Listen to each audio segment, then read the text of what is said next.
Halo semuanya, bertemu lagi dengan saya Lintang. Pada video kali ini saya akan menjelaskan hasil observasi wawancara dengan Kepala Subbagian Sumber Daya Manusia di Universitas Dian Nusantara. Disimak ya. Halo, selamat pagi.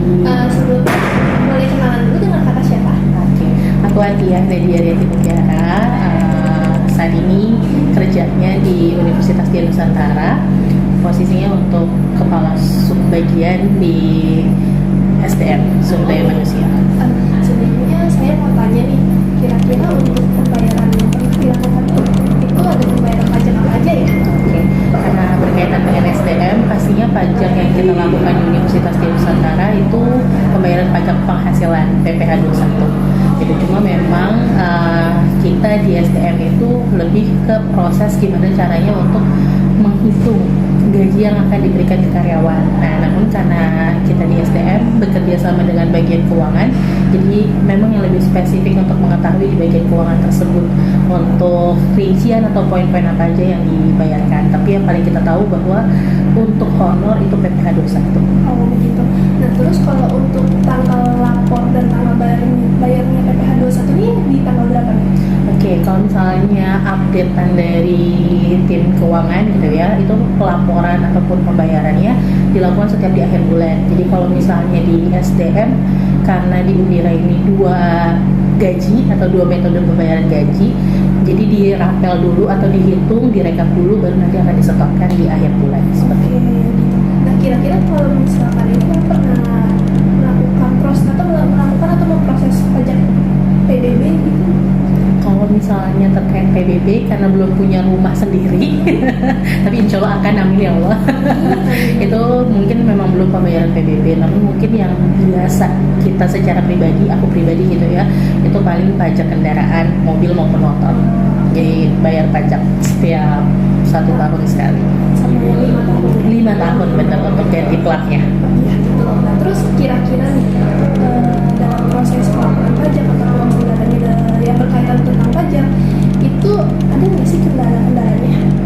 Oke, kalau misalnya terkait pembayaran pajak sejauh ini nggak ada ya, karena kan sudah ada fasilitas atau sistem yang mensupport kita selagi membayar pajak untuk membayar pajak tersebut gitu. Cuma memang kalau yang kendala adalah terkait dengan perhitungan pajak yang mungkin memang berubah-berubah karena kan mengikuti peraturan dari pemerintah. Kadang yang kita sudah siapkan misalnya 500.000 tapi ternyata wah tahun ini lebih bertambah dan yang lain-lain. Mungkin kendalanya terkait kenaikan pajak aja sih yang bisa dibilang fluktuatif ya setiap tahun.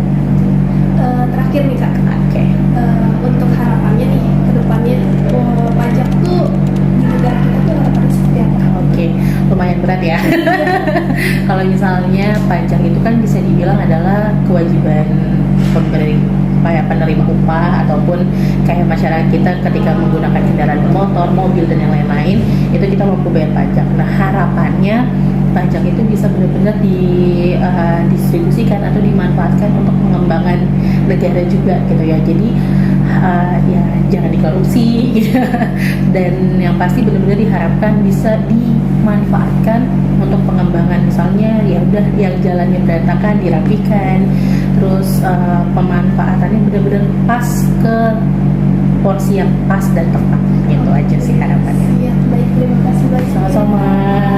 Good luck. Salam. Nah, berdasarkan hasil wawancara dengan Bu Atia tadi, dapat disimpulkan bahwa pengelolaan pajak di sumber daya manusia di Universitas Dian Nusantara sudah berjalan dengan baik, terutama terkait PPh 21 untuk perhitungan gaji karyawan. Lalu, pelaporan pajak juga dilakukan secara teratur setiap akhir bulan dengan dukungan sistem yang memadai dan juga kerjasama antara bagian sumber daya manusia dengan bagian keuangan. Nah, kemudian kendala utama yang dialami oleh narasumber adalah perubahan regulasi pajak yang sering berubah. Harapan kedepannya, semoga pajak di Indonesia dapat dikelola lebih transparan dan dimanfaatkan dengan tepat untuk pembangunan negara. Sekian hasil observasi saya.